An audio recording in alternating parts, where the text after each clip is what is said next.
మా ఇల్లు కాపాడుకోవడం నీళ్లు అక్కడ వదిలిపెట్టామంట, ముంచేసామంట. అందరిళ్ళకి నీళ్లు వచ్చాయి, అదేం పెద్ద బాధ లేదు. మా ఇంట్లో కొన్ని నీళ్ళు వస్తే వస్తాయి. ఏమైపోతుందండి దానికి? వచ్చాయి, పోయినాయి.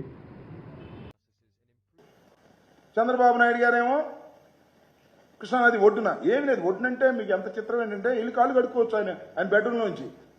ఆ బెడ్రూమ్ మునిగిపోయిందంట. నేను చెప్పనా, ఇది ఇంగ్లీష్ పేపర్లో రాశారు. తెలుగు పేపర్లో రాస్తే వాళ్ళు టాప్ తీసేవాళ్ళు. ఇంగ్లీష్ పేపర్లో రాశారు. ఫస్ట్ ఫ్లోర్లో ఉన్న సామాన్ అంతా పైకెత్తారంట. నీ కొంప మునిగింది, మునగదా? అందరి కొంపలాగా నా కొంప మునిగింది, అందరి కొంపలాగా నీ కొంప ఎట్ట మునిగిద్దండి?